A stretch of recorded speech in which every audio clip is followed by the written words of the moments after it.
Sa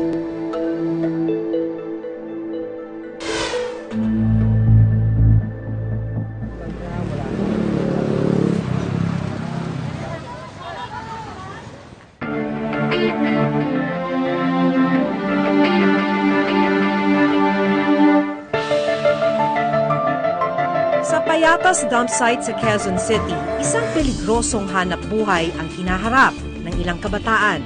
Hindi biro to ah. Sandali, alam mo, hindi biro talaga umakyat dito. Napakahirap. Saglit lang ha. Puro basura na.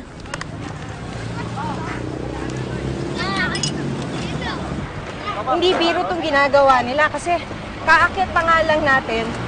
Puro bubog na. Ito oh. Mga bubog. Yung pagdampot nila kung ano-ano yun ha. Dahil naghalo-halo yung mga basura. May mga gamit na sanitary napkin, gamit na diapers, may mga bubog. Pero sila, diretso lang. Wala naman silang gamit na guantes. Wala silang mga tsinelas. Mahirap at mapanganib man, tinitiis nila ito dahil wala raw sapat na kita ang kanilang mga magulang. Ito yung nakakalungkot kasi rito eh.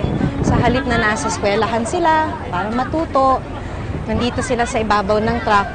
Hindi pa naman biro yung kaligtasan nila rito dahil madali sa aksidente. Kasi habang gumagalaw yung mga truck, nandito sila nakakapit lang. So konting kadyot lang ng truck, pwede silang mahulog. So hanggang dito lang naman to. Sanay na yung mga batang bumaba agad kasi pagdating nila dun sa checkpoint na yon, kailangan na nilang bumaba. Kasi pinagbabawalan sila ng mga gwardiya ron. Kaya mabilis silang kumilos. Kung naririnig nyo na yung mga sipol, yan yung mga gwardiya na nagsasabing kailangan na nilang bumaba ng truck. Yeah!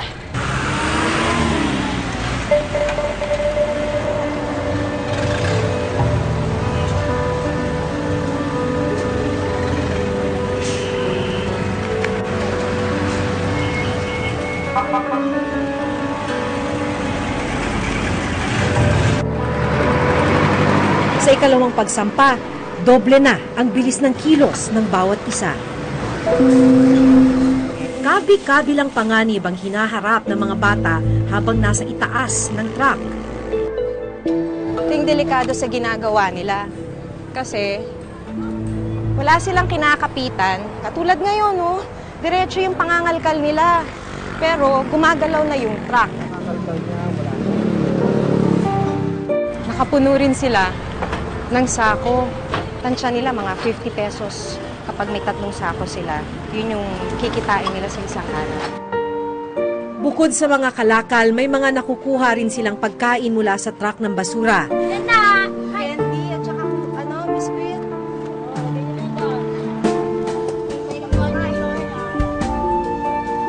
Pantawid gutom daw nila ito sa maghapong trabaho.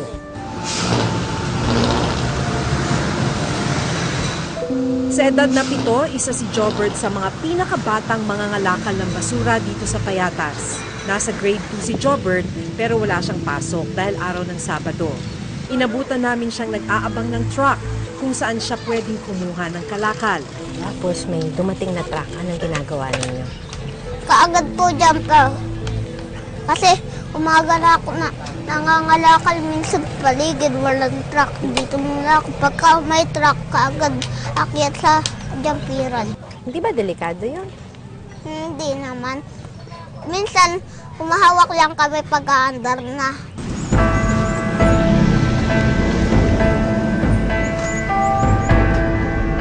Pagdating ng isang truck, walang takot na umakyat si Jobert para humanap ng kalakal.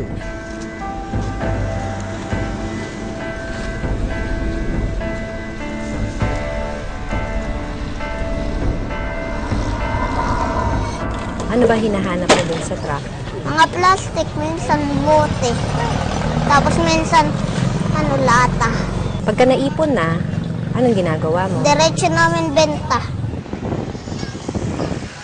Pahinante sa truck ang kanyang ama habang wala namang trabaho ang kanyang ina. Kaya si Jobert maagang nagbanat ng buto para makatulong sa pamilya. Bakit importante sa'yo to na nagagawa mo to? Kasi pag nagugutom na yung mama ko tapos papa ko, kaagad ko binibenta para may magkapera lang kami. Importante lang yun kasi para makakatulong ako.